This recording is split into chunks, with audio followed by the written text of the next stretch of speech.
We were talking about that earlier about child prodigies and the dilemma that a child prodigy goes through. And I would like to talk to you about that for just 1 second, because there are many children out there who have this feeling of being isolated or separate or different from, especially when you have an ability. And I'm speaking about from my own standpoint, because I knew for me as a child growing up, I didn't understand why the grown-ups couldn't see what I could see so clearly, and they couldn't discern the good people from the bad people, or because I have these pictures that run in my head, and I know you and I are so different when I talk about visualization, and when you talk about visualization, it's completely two different types of visualization. But it was very different for me, and I always felt so on the outside looking in, or I felt so different, and I tried so hard to fit in with other people, and it was very hard for me. It was very difficult, and I felt very uncomfortable most of my life until I became an adult and started to completely embrace who I am and what my capabilities are as a business intuitive.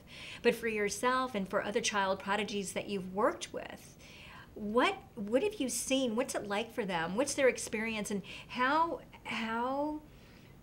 do you mentor child prodigies, and how do you incorporate them into the world, and so on and so forth?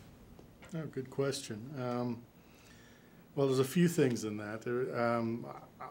I've worked with prodigies as I got better at accepting that I was one, which I didn't accept for a long time. And I started seeing traits in them that I knew that I had, and as I became more aware, self-aware, and understood psychology a little better, I was able to kind of break down what was going on and be able to explain it in a more logical way. And in general, there's been a number of studies, and a famous one, the name escapes me right now, where they took about, I think, 100 prodigies at a very young age and then followed them throughout their entire lifetime. The study, I think, started in the 50s, to see what would happen to them. How many would get married, how many would finish school, how many would be happy, and things like that. And it was devastating results, not typical demographic. Very few married, very few happy, 20% suicide rate, that kind of thing. It wasn't very hopeful. So very few prodigies end up actually being very, very happy or having a normal, adjusted life. Why is that? Well, I think once you go probably much above 150 in IQ, it starts becoming a disability rather than an ability, because it really is speaking a foreign language. You can't communicate at normal rates or explain anything you're thinking to anyone around you. Right. And that becomes very isolating. Yes. So folks with higher and higher prodigies, up to 200 and beyond, are almost vegetables. They can barely speak. They stutter most of their words. They have no communication skills. They can't explain anything they're thinking. So unless they're put in a back room focused on a math problem, they really don't have any ability to shine, nor are they employable. They have no personality, no personable skills for communicating with other people. So the kids that I worked with were from 3 to 16 years old. And part of what I understood, and there's been some good books and some good work on studies on this, is that prodigies tend to form a tree of knowledge about what they know, as do most people. The difference is they tend to have a curiosity, very strong curiosity, almost OCD level curiosity, where once they learn or discover something new, they either care about it or they don't. If they care about it, they will keep drilling down to the point of almost being an expert in it, or certainly above average knowledge. And they do that on everything they care about. So their tree of knowledge, all the branches are equal depth.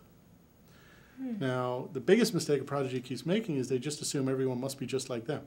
Right. And to them, the brain is a very physical thing, the same as you assume everyone else will have 2 legs and 2 arms and 2 eyes, because that's what you've seen and that's what you have. And you see everything in color, so you assume everyone else sees everything in color. And the biggest problem a prodigy has is they're not like everyone else, and it's very hard for them to accept that, especially when they meet other people in casual circumstances and they talk to them a bit about something they're interested in, something they've learned to the nth degree. And that other person who's not a prodigy corrects them. They made a mistake on something, or that person knows something a little deeper. So now they assume, since that person must be like them and that person knows more about them on this subject, that person must know more about them on every subject. And now they've got all these people saying, oh, you're a prodigy, you're great, you're smart, blah, blah, blah. And they're walking around where every person they meet, every second person they meet seems to be smarter than them.